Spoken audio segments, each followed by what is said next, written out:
தாவீதை கர்த்தர் முன்குறித்தார். அவருடைய திட்டத்தை நிறைவேற்றி ஆசீர்வதித்து உயர்த்தினார். அந்த தாவீதின் முன்குறிப்பு இன்றைக்கு உங்களை நோக்கி இந்த புது வருஷத்தில் 2025 தாவீதிற்குண்டான அந்த அபிஷேகத்தை, அந்த ஆசீர்வாதத்தை, அந்த அழைப்பை கர்த்தர் இன்றைக்கு உங்களுக்கு கொடுத்து உங்க தலைமையில எண்ணெயினால் அபிஷேகம் பண்ணி உங்களை ஆசீர்வதிக்க போகிறார். எத்தனை பேர் நம்புறீங்க?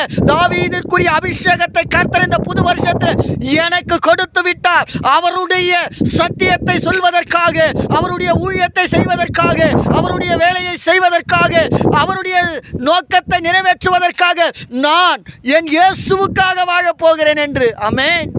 பிள்ளைகளே, உங்களை அழைத்தவர் உண்மை உள்ளவர். அவரை தேடுங்க, அவருடைய நாமத்தை போற்றுங்க, கர்த்தருடைய நாமத்தை உயர்த்துங்க. யெகோவா ஈரே, அவர் எல்லாவற்றையும் பார்த்துக் கொள்வார். ஆமென். தேவ பிள்ளையே, உங்களுடைய வாழ்க்கையின் திட்டங்கள் எல்லாம் அவருடைய கைகளில் வைக்கப்பட்டிருக்கிறது. எந்த நேரத்தில் எந்த ஆசீர்வாதத்தை கொடுக்க வேண்டும் என்று அவர் ஆராய்ந்து அறிந்து வைத்திருக்கிறார். அதனாலதான் வேதம் சொல்லுகிறது, தேவரீர் நீர் சகலத்தையும் செய்ய வல்லவர், நீர் செய்ய நினைத்தது தடைபடாது என்பதை அறிந்திருக்கிறேன் என்று யோபு சொல்லி இருக்கிறார். தேவ பிள்ளையே, உங்களுக்கு என்ன செய்யணும், எது செய்யணும், எப்போ ஆசீர்வாதத்தை கொடுக்கணும்னு அப்பாவுக்கு தெரியும்.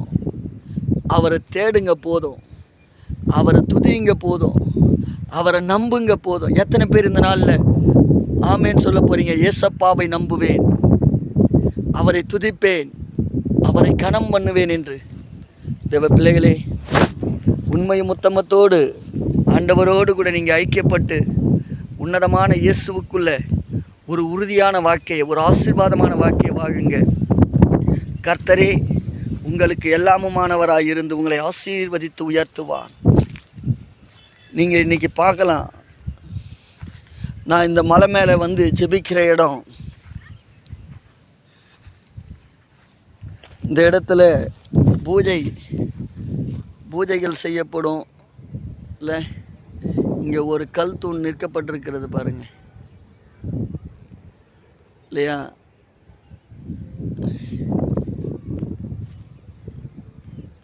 ஆமாம், அந்த தூண் இங்கே பூஜை செய்கிறது வழக்கம் போல. ஆனால் இங்கே வந்து ஜெபிப்பது எனக்கு வழக்கம். இங்கே ஆண்டவருடைய பாதத்தில் அமர்ந்து அந்நிய பாஷை பேசுகிறதும், வேதம் வாசிக்கிறதும், கண்களை மூடி கர்த்தரை தியானம் பண்ணுறதும், எப்போதுமே அவருடைய மடியில் சார்ந்திருக்கிறதே போல இந்த மலை மேலே ஏறி வந்து இது அவருடைய பாதமாய் என்று எண்ணி ஒய்யாரமாய் கர்த்தரை மிகுந்த சந்தோஷத்தோடு அவரை துதிப்பேன். இன்றைக்கி நீங்களும் முடிவெடுங்க, ஆண்டவரை துதிங்கம்மா.